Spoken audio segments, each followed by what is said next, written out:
Hello everyone, welcome to today's class.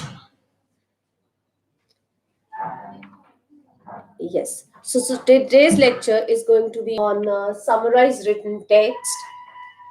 बच्चे lecture शुरू करने से पहले और इसके टिप्स और कुछ खास स्ट्रैटेजीज देने से पहले I would want to give you an outline of what exactly this text is all about, like how we are going to attempt this question, and also what are the rules and regulations that we need to keep in mind. Summarized written text आपका writing section का question है. So this comes from the writing section. But the important thing to remember is that it also contributes score towards the reading section. अब इस question में करना क्या होता है, आपके पास रफली अराउंड 300 वर्ड्स की एक क्वेश्चन आएगा, एक समरी आएगी, एक स्टेटमेंट आएगी, पैराग्राफ, सिंगल पैराग्राफ आ सकता है या मल्टीपल पैराग्राफ्स में भी आ सकता है, और आपको उसको जैसे कि नाम कहता है समराइज करना है. समराइज करना है यानी कि मेन पॉइंट्स को जोड़ के एक छोटी समरी बनानी है. राइटिंग का क्वेश्चन है, स्कोर रीडिंग में भी जाता है. अक्सर बच्चों को प्रॉब्लम होती है कि मैम रीडिंग में बहुत मुश्किल है, reading all depends upon the luck.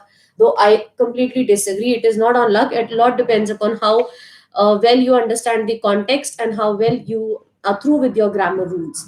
But any which ways, अगर आपको लगता भी है कि रीडिंग में डिफिकल्टी हो जाती है कई बार, then this question can help you score in your reading section as well. अब रीडिंग एंड राइटिंग में स्कोर देता है, एक समरी के लिए 10 मिनट्स मिलते हैं. 10 minutes for one summary.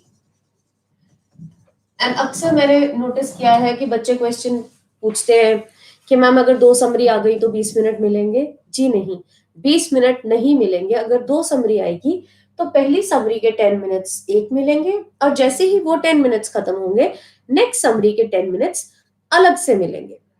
Exam में you can have a combination in your writing section. So usually वो कॉम्बिनेशन रहता क्या है, 2 समरीज और एक एसे, या फिर 3 समरीज और एक एसे, या फिर 2 समरीज और 2 एसे.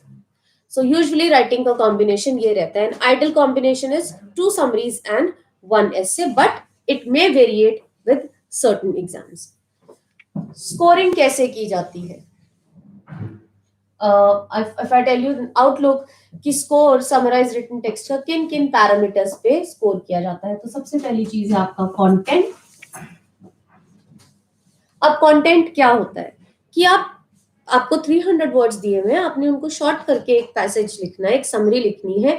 आप कैसे, कौन सी चीजें हैं जो इंपॉर्टेंट है जो आप पिक करते हो वो समरी फ्रेम करने के लिए. तो इट ऑल डिपेंड्स कितनी रेलेवेंट इंफॉर्मेशन आप पिक करते हैं. नेक्स्ट थिंग इज कि आपके जो आपने लिखा है उसकी लेंथ क्या है, यानी कि फॉर्म क्या है. सो रूल कहता है you are allowed to write anywhere between a minimum of 5 to a maximum of 75 words. अगर आप 5 से कम लिखते हैं या आप 75 से ज्यादा लिखते हैं तो आपका स्कोर डिडक्ट होगा, लेंथ पे आपको नेगेटिव मार्किंग मिलेगी. Next parameter is your grammar. Everyone knows what grammar is.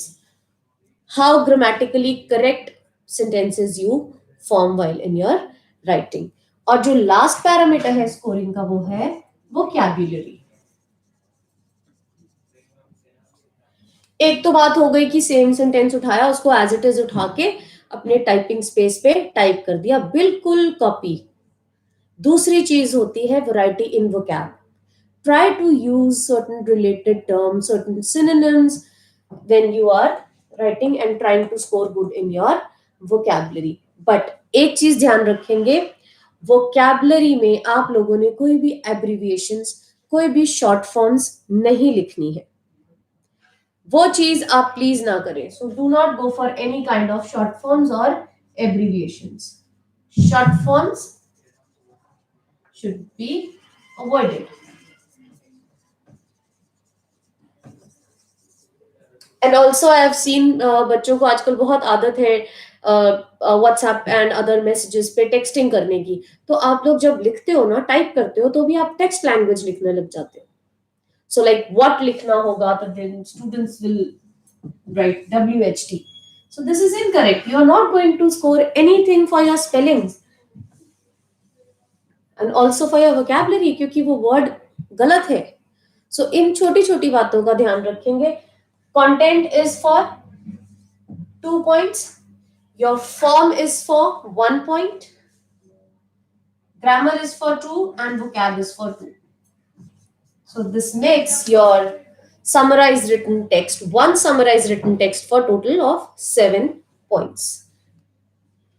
I'm sure इतना आप लोगों को क्लियर होगा कि 10 मिनट में एक समरी लिखनी होती है. कंटेंट पे 2, फॉर्म पे 1, ग्रामर पे 2 एंड वोकैबुलरी पे 2, और स्कोर कंट्रीब्यूट होता है रीडिंग एंड राइटिंग मॉड्यूल में. So these were a few basics. Now let's quickly move on कि क्वेश्चन अटेम्प्ट करना कैसे है. I have seen and heard from many students कि समरी लिखने के लिए पैराग्राफ पढ़ने की कोई जरूरत नहीं है. I completely disagree to this. Content पे जो आपको 2 पॉइंट्स मिलने हैं, you will only be able to score those if you have poured in relevant information. अगर आपने कोई relevant information include की है तो ऐसा नहीं है कि घर से याद करके चले गए कि फर्स्ट लाइन लिखेंगे, फिफ्थ लाइन लिखेंगे, एट्थ लिखेंगे, 10th लिखेंगे. And then you pay no attention towards even giving it a single read कि उसमें कोई काम की बात भी हो रही है कि नहीं हो रही है. बस first, second, fifth, eighth line याद किया और उसी को कनेक्टर्स लगा के ज्वाइन कर दिया. Trust me, it is not always true कि आपको वहां कंटेंट पे स्कोर मिले, क्योंकि रेलेवेंट इंफॉर्मेशन इंक्लूड करना बहुत जरूरी है. और दूसरी चीज, बच्चे ग्रामर भी नहीं चेक करते हैं. रैंडमली सेंटेंसेस उठाए, उनको ज्वाइन कर दिया. अब चाहे ग्रामर ठीक हो या ना हो, students बेयरली pay attention and that is one big mistake that you make. कोशिश करें कि कॉम्प्लेक्स सेंटेंस बनाओ. अब कॉम्प्लेक्स सेंटेंस क्या है? किसी भी क्लॉज को उठा सकते हो. नाउन क्लॉज पिक कर लो, एडजेक्टिव क्लॉज पिक कर लो, एडवर्ब क्लॉज पिक कर लो और क्लॉज उठा के उसको लैंग्वेज को थोड़ा सा कन्वर्ट करने की कोशिश करो. I take one very simple example just to show you कि एक सिंपल सेंटेंस क्या होता है और एक कॉम्प्लेक्स सेंटेंस कैसे उससे ट्विस्ट चेंज करके बनाया जा सकता है. If I say in his childhood, Abraham, just a second, Abraham did not go to school. In his childhood, Abraham did not go to school. Now, can anyone tell me how can we change it into a complex sentence? मैंने आपको पहले ही बताया, कोई भी उठा लो clause, noun clause, adverb clause, adjective clause उठा लो और उसको चेंज कर दे. So I can in place of in his childhood, I am sure right when he was a child. When he was a child, comma, कौन school नहीं गया था? Abraham did not go to school. So the rest of the sentence remains the same. Abraham did not go to school. So basically मैंने किया क्या, एक sentence को as it is question में से उठा के उसको सिर्फ नीचे पेस्ट करने से बेटर है उसकी थोड़ी सी लैंग्वेज को ट्विस्ट करे, उस सेंटेंस को एक नया, like you decorate the sentence a bit, I would say एक नए तरीके से लिखो. सो सिंपल सेंटेंसेस को कॉम्प्लेक्स में चेंज करने से you can add in more points, एक ज्यादा लॉन्ग सेंटेंस बन सकता है और जो आपकी राइटिंग है उस पर वैरायटी भी ऐड हो जाएगी. करना क्या है, 300 वर्ड्स तक का रफली एक पैराग्राफ आता है. कई बार एक सिंगल लॉन्ग पैराग्राफ आता है और कई बार छोटे छोटे 2-3 पैराग्राफ्स में क्वेश्चन डिवाइडेड होता है. सो जब हमने अटेम्प्ट करना है, हमने कोशिश करनी है कि अपने दिमाग में ही अगर एक लंबा पैराग्राफ है उसको छोटी छोटी सेगमेंट्स में डिवाइड करते हैं, क्योंकि एक ही टाइम पे इतने ज्यादा कंटेंट को रीड करके उसकी जिस्ट लिखना, उसकी समरी लिखना थोड़ा मुश्किल लगता है. अगर मैं छोटे सेक्शंस में अपने दिमाग में डिवाइड कर लूंगी तो मैं उसी में से अपना आंसर फिर क्रिएट करूंगी. तो मैंने 3 या 4 सेगमेंट्स में डिवाइड कर लिया. फिर उसमें देखा कि इंपॉर्टेंट बात क्या हो रही है। अब इंपॉर्टेंट बात किस में होगी? इंपॉर्टेंट बात आर्टिकल्स में तो होगी नहीं, इंपॉर्टेंट बात प्रेपोजिशंस में भी नहीं होगी, बट ऑब्वियस है इंपॉर्टेंट बात किस में होगी? इंपॉर्टेंट बात कोई प्रॉपर नाउन दिया हुआ है या नाउन्स दिए हुए हैं, ठीक है। उसके अलावा जिस बारे में बात हो रही है कोई इंपॉर्टेंट इंफॉर्मेशन दी हुई है, वो चीज इंपॉर्टेंट है। आपने कोशिश करनी है to include a bare minimum of 8 to 10 keywords. कोई कार्य हो रहा है तो वर्ब क्या कहता है, ठीक है। प्रॉपर नाउन्स क्या है जिनके बारे में बात हो रही है, नाउन्स क्या है, proper and both like common nouns, उन किन के बारे में बात हो रही है वो इंक्लूड करेंगे। कि जो पॉइंट्स हैं जो एक जिस्ट देते हैं वो इंक्लूड करोगे, क्योंकि कंटेंट में स्कोर करने के लिए 2 लाइंस को उठाना समरी नहीं कहते हैं। पूरे पैसेज को रीड करो, even if you don't understand 100% of it, even if you don't understand 100% of it, then also try to at least have some idea of what the passage is about। इतना idea सबको लग जाता है कि वो passage किस बारे में बात कर रहा है। जिस बारे में बात कर रहा है उससे रिलेटेड कीवर्ड्स उठाएं, कीज फ्रेजेस उठाइए, phrases as in short sentences, club words उठाओ, और उसके बाद उनको कनेक्टर्स की मदद से एक मीनिंगफुल सिंगल सेंटेंस में जोड़ दो। I can see somebody has posed a question that how can you prepare? Pick up a newspaper article, कोई भी एक रैंडम न्यूज़पेपर आर्टिकल पिक करो और उसकी समरी लिखने की कोशिश करो। That is how you can prepare.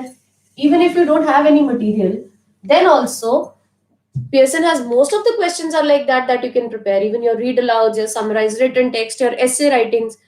Pick up any current topic, write a summary on that. Newspaper में इतना बड़ा आर्टिकल दिया हुआ है, आप 3-4 पैराग्राफ्स की एक छोटी समरी लिखिए। One golden rule that you need to keep in mind is that you can use full stop only once. That is only at the end.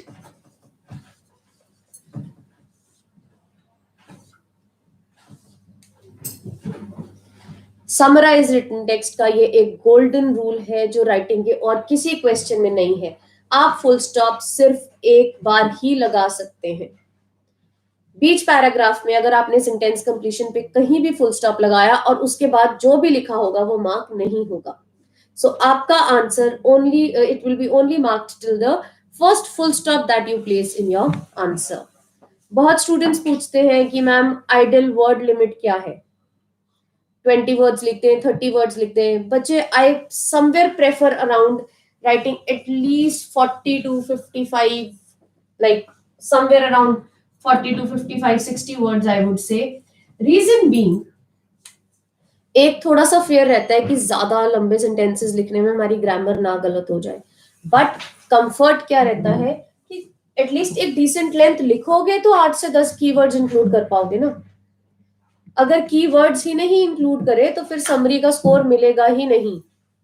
So please keep this thing in mind. अब जब full stop एक ही बार लगाना है तो जो sections में divide करके sentences pick किए थे उन सेंटेंसेस को एक दूसरे के साथ जोड़ेंगे कैसे। I have often seen students कि वो गेस वर्क पे चलते हैं या अपनी चॉइस पे चलते हैं कि जो मुझे वर्ड अच्छा लगा वो मैं वहां प्लेस कर दूंगा। अच्छा लगने वाला कॉन्सेप्ट नहीं है बेटे।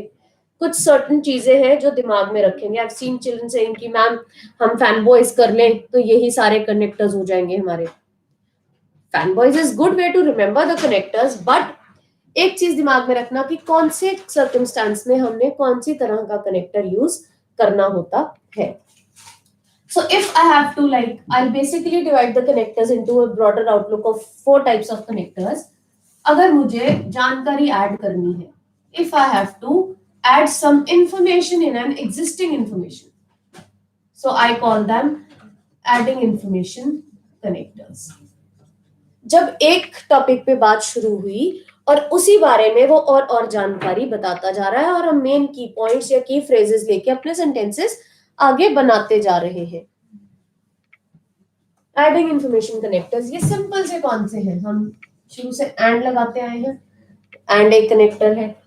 हम लगाते आ रहे हैं मोर ओवर, ये एक कनेक्टर है, ठीक है, एज वेल एज ये भी सिंपल सा कनेक्टर है। फर्दर मोर ये भी आपका कनेक्टिंग वर्ड है। एडिशनली बहुत से हैं, you just need to keep any 5-6 in mind because एक अगर आप 6 to 7 phrases को भी मिला के बनाते हैं sentences, एक सिंगल नाउन सेंटेंस बनाते हैं अपने आंसर में, तो भी आपको 5-6 कनेक्टर से ऊपर की जरूरत नहीं पड़ती। There can be many other and moreover as well as furthermore additionally in addition to it, moving ahead, moving further, probing ahead, probing further, ठीक है। So बहुत से इसके कनेक्टर्स हैं, a few I have mentioned on the board। एक गलती अक्सर जो बच्चे करते हैं कि जहां मन आया वहीं पे हमने हाउएवर लगा दिया, वहीं पे हमने ऑन द अदर हैंड लगा दिया। These are called contrasting connectors. Contrast क्या होता है? दो अलग अलग चीजें एक ही बारे में बात कर रहे थे और उसको वन सेंस में ही लेके चल रहे थे। अगर मैं ऑपोजिट इंफॉर्मेशन देनी शुरू कर दूं, फॉर एग्जाम्पल मैं एक एग्जाम्पल लेती हूँ कि मैंने if I am a doctor and I have created a medication for cataract, ठीक है, मैंने कैटरैक्ट की आंख में जो मोतियाबिंद होता है उसकी दवाई बनाई है। And I am saying that this medication helps people to regain their vision.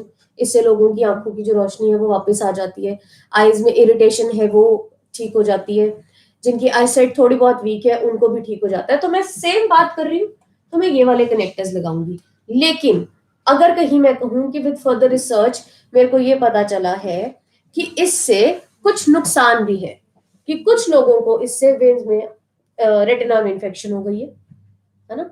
सो जब इन्फेक्शन हो गई है तो बात उल्टी हो गई, अभी तक तो सारे फायदे हो रहे थे।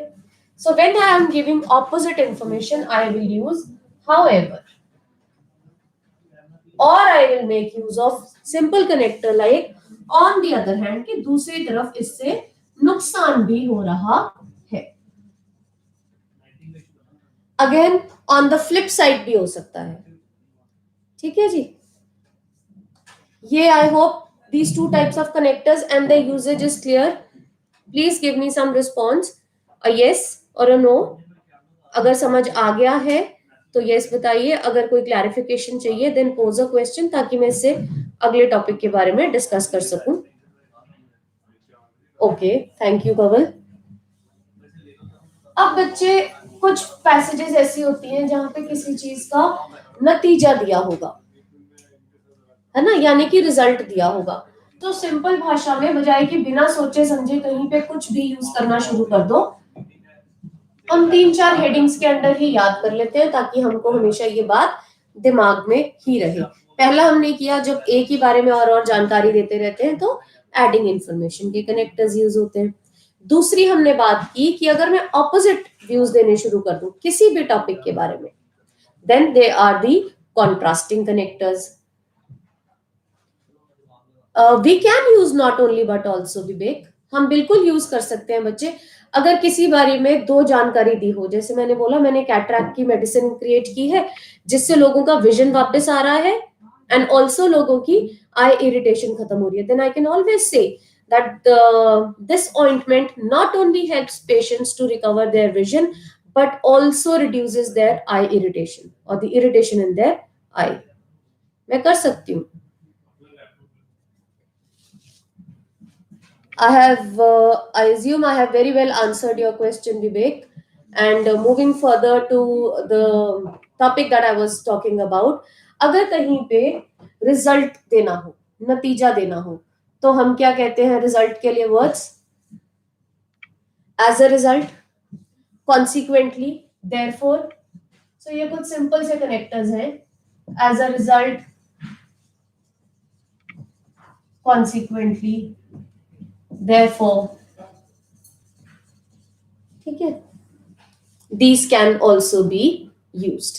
Now under certain circumstances you have to give some reason, किसी चीज की कोई वजह देनी है, बहुत सिंपल और most common connector because, as,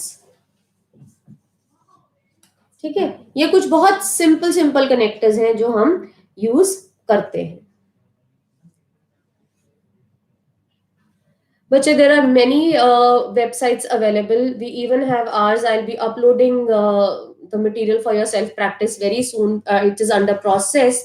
But as of now, you can use any websites, but just make sure कि आप वहां से yes यश hence भी यूज कर सकते हो बिल्कुल कि आप वहां से क्वेश्चंस पिक करें आंसर्स रेलेवेंसी और अपनी खुद की अंडरस्टैंडिंग के हिसाब से ही करें because there are many websites which we also come across and students say कि मैम इसमें आंसर्स इतने कॉम्प्लिकेटेड दिए हुए हैं when you have to attempt an answer instantly आप उतने कॉम्प्लिकेटेड sentences फॉर्म ही नहीं कर पाते and it is impossible that questions like describe images मैं कितनी images के आंसर्स याद करके जाऊंगी it is impossible we need to know the right way to do it फिर कुछ भी एग्जाम में आएगा उस हिसाब से ही हम अपने आंसर्स दे सकेंगे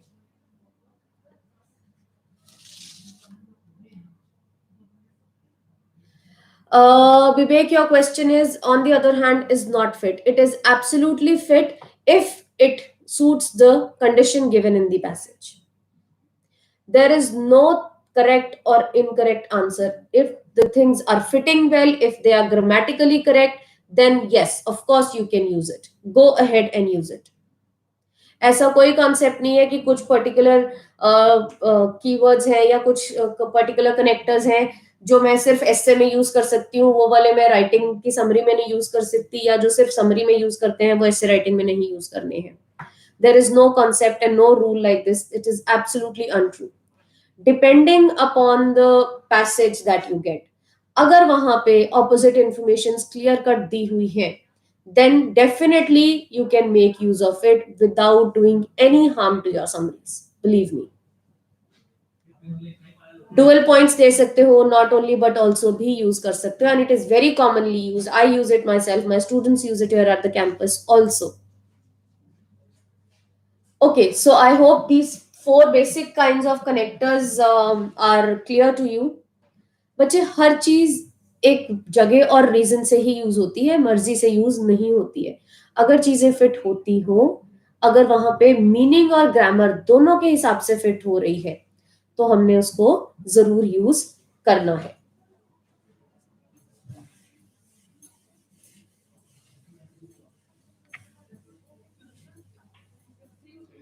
एक चीज का खास ध्यान रखिएगा बच्चे जब भी आप आंसर फ्रेम करते हैं कोशिश करें कि पूरा as it is sentence copy ना करो and don't go in for very lengthy long sentences कि एक ही सेंटेंस में 20-25 वर्ड काउंट हो गया उससे होगा क्या you will not be able to add many keywords reason being कि आप एक ही सेंटेंस पे इतना फोकस करते हो बाकी के सेंटेंसेस इग्नोर हो जाते हैं वो करने ही पड़ेंगे क्योंकि वर्ड काउंट बहुत कम है 75 के अंदर अंदर लिखना है ना 300 वर्ड्स मैक्सिमम आते हैं आपको उसको स्क्वीज आउट करना है टू जस्ट 5 to 75 words you can go in for synonyms yes Kamal absolutely correct आप सिनोनिम्स यूज कर सकते हो सेंटेंसेस शॉर्ट कर सकते हो उसमें से जहां पे ज्यादा मीनिंगफुल सेंटेंस है उसको पिक करें और रेस्ट ऑफ द सेंटेंस को छोड़ दें then go ahead another phrase उठाओ जहां पे प्रॉपर नाउन्स और कुछ इंपॉर्टेंट इंफॉर्मेशन दी हुई है then connect these two with the help of these any one of the that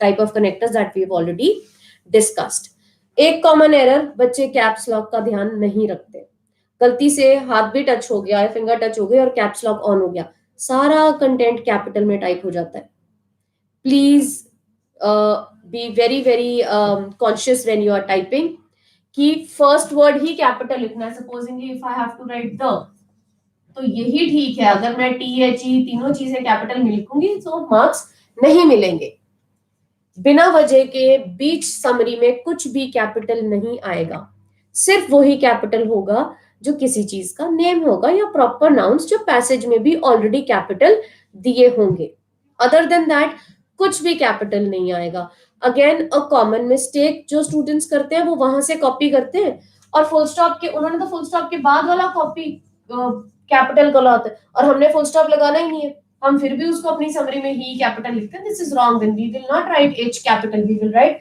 H in small alphas only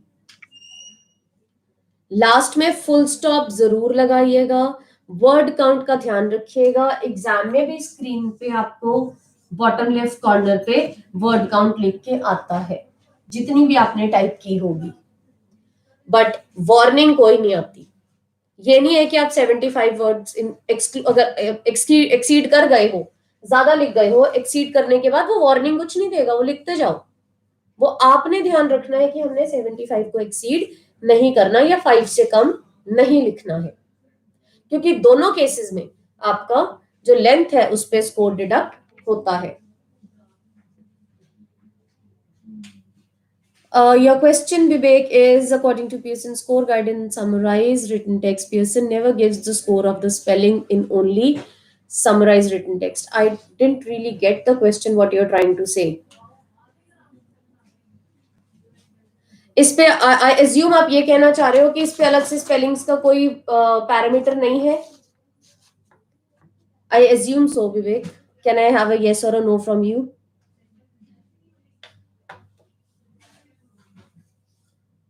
बच्चे, स्पेलिंग मिस्टेक्स अगर यहाँ पे पैरामीटर स्कोरिंग पे स्पेलिंग्स का नहीं दिया हुआ, I completely agree, but the more spelling errors you make, it is going to negatively impact your vocab, and it is going to have a bad impact on your score. That is, out of the 7 points, you will definitely be scored negative if you make spelling mistakes.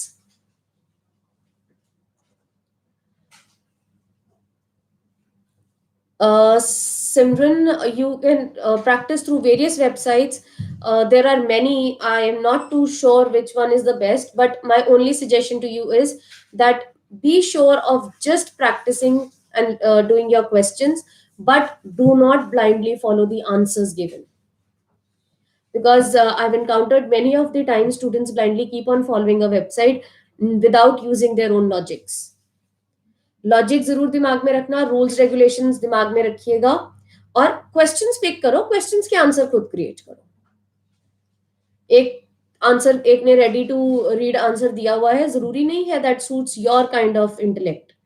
So feel free to write, create your own answers, but yes, definitely you can go ahead and use the questions for your practice। जो exam के repeated questions आए हैं वो आप practice किसी भी website से कर सकते हो। But spellings are already given in the summary. I completely agree. But there are times when you notice you make typing errors. Typing errors is also one thing. So अगर आपने ऊपर तो स्पेलिंग सही लिखे हुए हैं, आपने वर्ड सेम कॉपी किया, या कोई बच्चा सिनोनिम लिखता है, be sure of the spellings, क्योंकि सिनोनिम टर्म्स थोड़े ना आपको क्वेश्चन में दी होंगी, आप अपनी तरफ से लिखोगे। वो ही वर्ड की सिनोनिम लिखना जिनके आंसर के लिए आप बहुत श्योर हैं, and everyone knows the spelling of that. But while you are typing and also you are stressed out, you are in a rush to complete your answer. ये mistake तो बहुत कॉमन है, इसीलिए स्पेलिंग्स को check करना बहुत जरूरी है। स्पेलिंग्स देख के ठीक लिखते हो, बट टाइपिंग एरर हो जाता है कई बार, तो बिना चेक किए, बिना प्रूफ रीड किए समरी डिपॉजिट नहीं करवाएंगे। In the beginning I told you कि 10 मिनट मिलते हैं। इस क्वेश्चन में नेक्स्ट तब तक ना प्रेस करना जब तक टाइम खत्म नहीं होता, आपका कोई फायदा नहीं होने वाला। क्योंकि ये जो 10 मिनट्स है, अगर आप 6 मिनट्स में से भी, for example, out of the total 10 minutes you already use 6 minutes, you are left with 4 minutes. अगर आप नेक्स्ट कर देते हो, ये 4 मिनट्स आपके वेस्ट है। You are not going to get these 4 minutes in any other question. So why move to the next one? Relax, reread, proofread as much as you can. Try to take out any grammatical errors, any typing errors that you have made, and move towards your desired score. I hope this lecture was helpful, and you will practice your summarized written text, and do let me know in case you have any other query regarding this question. I'll try to answer through your replies only. All the very best, bache. Keep practicing, and in case anyone wants to enroll or have any doubt with things, we have our online courses as well, and also questions, important exam repeated questions are posted on our Telegram channel. So do join the Telegram, and in case you want seriously planning to prepare for your exam and you want to take the test very soon, then you can even enroll in for our online course. All the very best. Thank you very much.